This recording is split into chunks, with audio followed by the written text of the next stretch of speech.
السلام عليكم ورحمة الله تعالى وبركاته. مرحبا بكم في مطبخ نجاة مع وصفة جديدة وفيديو جديد. كنتمنى هذا الفيديو يلقاكم دائما في أحسن الأحوال إن شاء الله، ودائما نشوفكم على خير. عودة جديدة إن شاء الله للقناة بعد غياب طويل لظروف خارجة عن إرادتي.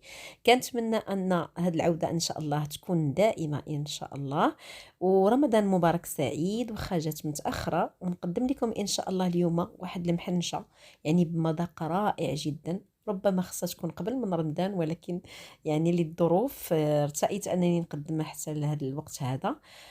كنتمنى هذه الوصفة تنال الإعجاب ديالكم. كنتمنى أنني دائما أرضي جميع أذواق متتبعي قناتي الوفيات إن شاء الله. وشكرا جزيلا على يعني السؤال عني دائما من طرف الصديقات، وشكرا جزيلا جدا. ان شاء الله هذا الفيديو غادي يكون يعني بطريقه المحنشه المقطعه بطريقه مفصله جدا، طريقه التقطيع ديالها بمذاق اخر يعني على المغاير عن المذاق اللي تعودتوا في المحنشه. ان شاء الله هذه الوصفه تنال الاعجاب ديالكم، وما نطولش عليكم ندوزو لاكتشاف الطريقه والمقادير وفرجه ممتعه. بالنسبه للمقادير ديال هذه المحنشه غادي نحتاجوا لها كيلو ديال اللوز. بالنسبه للوز هنا غادي ناخذوا النص غنديروه عقده، والنص غادي نقليوه في الزيت، يعني غنفسخوه ونقليوه في الزيت. ونطحنوه مع 150 غرام ديال السكر. اما العقده طحنت معها 150 غرام، يعني في المجموع ديال السكر اللي غنطحنوا مع ما بين اللوز عقده واللوز بخاليني غنطحنوا معاه 300 غرام. بالنسبه للكنسام ديال هاد العقده هذه او المحنشه غادي نسموها بالليمون معسل. غناخذوا قشوره الليمون معسل كيتباع عند باقي مستلزمات الحلويات. غادي ناخذوا ديك قشوره الليمون وغادي نطحنوها وغنضيفوها للخليط وغنضيفوه للخليط. هنا غادي ناخذوا هنا البخاليني او اللوز اللي قليناه وطحناه على شكل هذا الشكل هذا، يعني البخاليني. غادي نزيدوا عليه كذلك النص ديال العقده ديال اللوز. غادي نزيدوا عليه هنايا الليمون اللي معسل. هنا بالنسبه لينا التنسام كتبقى لك الاختيار، اما هنا بالنسبه لينا يعني ممكن انك ما تنسميش، يعني تنسمي غير الزهر والمسكه الحره. هنا رأيت انني ندير ليه هذا الليمون معسل كيجي رائع وخطير في المذاق ديالو، وان شاء الله غادي تجربوه. هنا غادي ندير الروح ديال الزهر.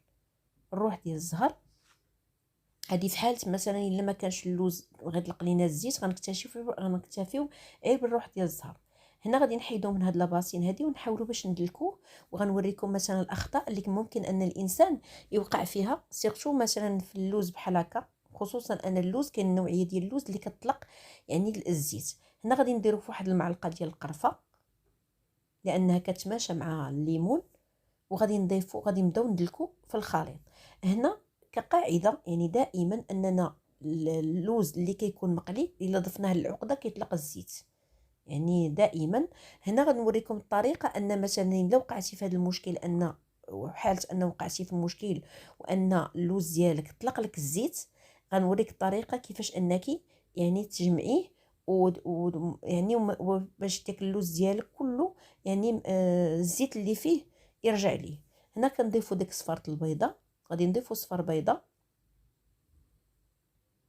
يعني صفاره البيضه من بين المقادير اللي كاينه في العقده ديال اللوز، يعني في الخليط ديال اللوز. هنا شدينا الماء الزهر، يعني الماء الزهر غنبداو هنايا بالنسبه لينا غنضيفوه بشويه بشويه وغنبداو نضيفوه في العقده. حنا يعني مجرد اننا حنا كندلكو في ديك العجينه او في ديك العقده وهي غدا تطلق لينا في الزيت ديالها. غنوريكم الطريقه ان كيفاش هذاك الزيت اللي كتطلق، حيت دائما كاين هاد المشاكل اللي كيوقعوا فيها الناس وما تيعرفوش كيفاش انهم يريكيبيريو مثلا يعني كيفاش يريكيبيريو يعني مثلا هاد العقده هذه. تقدر ان الناس كيتخلعوا كيخافوا كيقولوا ان مثلا علاش طلقات ليا الزيت.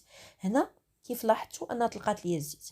هنا باش اننا نتفاداو يعني باش انني داك اللوز يتجمع ليا مزيان غنبدا نضيف الزهر بشويه بشويه. اما كتزيدي الزهر بشويه بشويه، واما كتاخدي نص كاس ديال الماء زهر وكتغليه مزيان وكتضيفيه للعقده.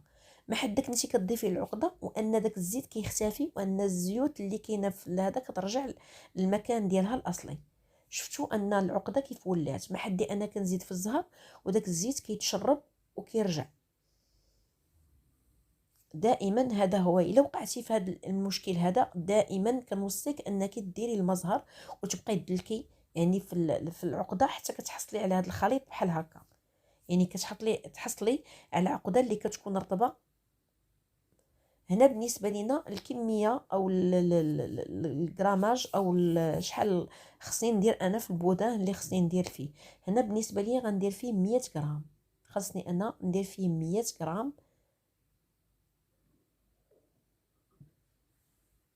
يعني العبار ديال العقده غندير كل كره غندير فيها 100 غرام.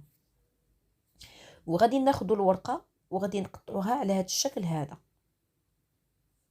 هذا هو الشكل اللي غنقطع عليه. يعني كناخذ الورقه يعني كنديرها على شكل مربع، نقطع على شكل مربع، كنحيد لها دوك يعني الحواشي ديالها بهذا الشكل هذا.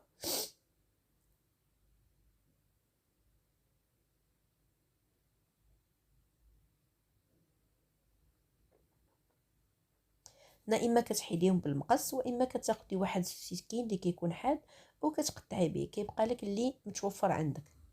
انا دائما اما كنخدم بالمقص ولا كنخدم يعني يعني اللي في سكين اللي كيكون حاد. هنا كناخذ الورقه ديالتي على هذا الشكل. حاولت انني ما نحيدش من الفيديو حتى حاجه يعني من اما كدهنيها باش انكم يعني تشوفوا كيفاش انني الطريقه اللي كنخدموا بها.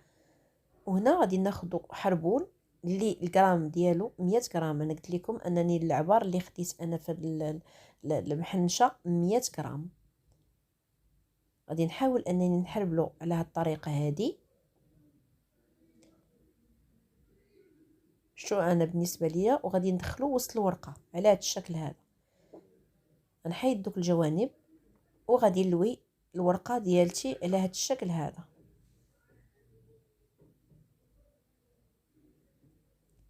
دائما كندهن الورقه مزيان يعني بالزيت.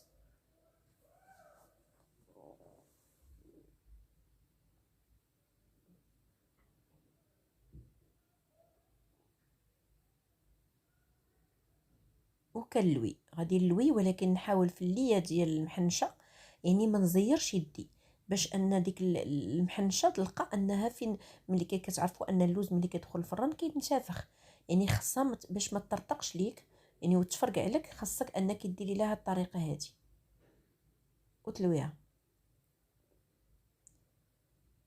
انا بالنسبه للبنات اللي معايا يعني شفتوا هاد الطريقه هما يعني كيفاش كيصايبوا المحنشه ديالتهم. هذه من بعد ما لويتها هذه هي الطريقه ديالتها.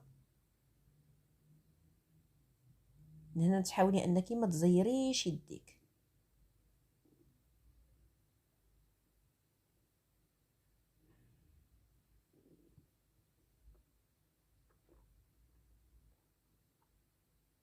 تلويه بشويه وما تحاوليش انك تزيري باش ما تفرقعش ليك في الفران. هنا الا كيف كتعرفوا ان اللوز كينتفخ في الفران، خاصني دائما كنسد اما بالبيض كامل او ابيض البيض او او الدقيق مع شويه ديال الماء. هذه الطريقه ديال اللي ديال المحنشه. وكتست فيها في اللاطه، كتستي وحده حتى وحده لهذا الشكل هذا. غناخذ واحد السكين حاد وغنحيد دوك الحوافل او الجوانب على هذا الشكل هذا او الزوائد.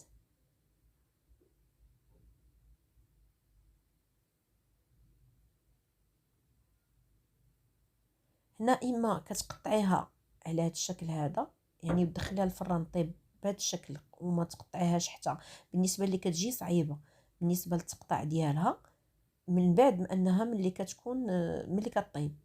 انا بالنسبه لي غندخلها الفران. اما اللي بغات مثلا تقطعها من يعني قبل ما تدخلها الفران كتاخذ واحد السكين اللي كيكون حاد جدا باش كيقطع لك يعني غير كتوركي على الموس دقه واحده. يعني ما تحاوليش انك تبقاي تدي وتجيبي في الموس باش ما كتخرجش لك الحشوه. وهذه من بعد غتدخليها الفران. من بعد ما كنستفى على هذا الشكل هذا كيف لاحظتوا انا نستفى غندهنها بالزيت مزيان، ندهنها بالزيت من الفوق. ومن بعد غادي ناخذ نوريكم الطريقه كيفاش كنطيب انا مثلا المحنشه باش انها ما كتجينيش يعني كيجي الطياب ديالها متساوي. كنغطيها بالورق الطياب من الفوق وكندخلها الفران. ملي كنحس بها قربت كطيب كنزول هذاك ورق الطياب وكنخلي لها تكمل الطياب ديالها باش كيجي التحمار ديالها مقاد. هنا كيف كتلاحظوا شفتوا انها جات الطياب ديالها مقاد، لانني درت لها داك الورق ديال الطياب من الفوق. من بعد مباشره ملي كتخرج من الفران وكتحمر على هذا الشكل هذا، ما كنعطيهاش طياب بزاف باش ما تقشطش ليا في الفران. هنا نحاول ان غير مجرد انها كتذهب كنخرجها وكنشد العسل وكنسقيها بهذا الشكل هذا. ممكن انك تاخدي البانسو او تاخدي واحد الشيته وتهزي العسل وتبقاي تدهني فيها، وممكن انك انا كنخوي عليها العسل بحال هذه الطريقه هذه وهي سخونه. هنا بالنسبه ليا كنخليها ليله كامله، يعني بالنسبه ليا حتى كتشرب داك العسل مزيان. هنا من بعد ما خويت على العسل كامل كنبقى كل مره كنهز داك العسل وكندهنها من الفوق وكنخليها ليله كامله. اما كتخليها ليله كامله ولا كتخليها حتى تبرد وكتقطعيها، كيبقى لك الاختيار. انا تقريبا كنخليها تقريبا واحد الساعه ولا ساعه ونص حتى لساعتين حتى تبرد تماما وتكون شربات داك العسل مزيان وكنقطعها. بالنسبه للطريقه ديال التقطاع ديالها، اما كتقطعيها على هذا الشكل هذا، يعني كتكوني قبل ما تدخليها الفرن كتكون مقطعه، واما كتقطعيها يعني بموس اللي او سكين اللي تيكون حاد. بالنسبه للسكين اللي كتقطعي بموس منشار، يعني كتكون خاصو يكون موس منشار، ما تقطعيش بموس عادي لانها تقدر انها تهرس لك.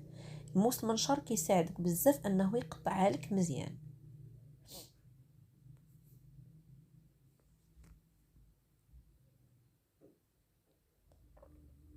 شو الطريقه كيفاش كتقطعي بحال هكا كديري لها حتى كتقطع مزيان، غير بمهل باش ما تهرسش لك وما يجيش لك فيها الكسور بزاف.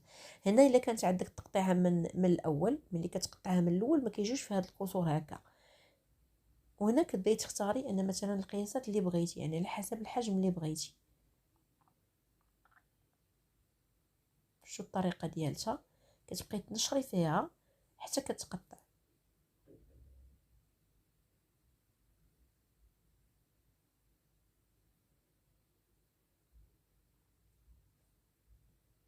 وكنستمروا بنفس الطريقه في التقطاع ديالها حتى كنكملوها. هنا من بعد ما سالينا التقطاع ديالها كان هذا هو الشكل ديالها النهائي.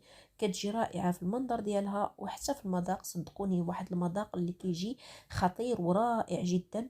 وان شاء الله الا جربتوها ما غاديش تبقاو تستغناو عليها ان شاء الله.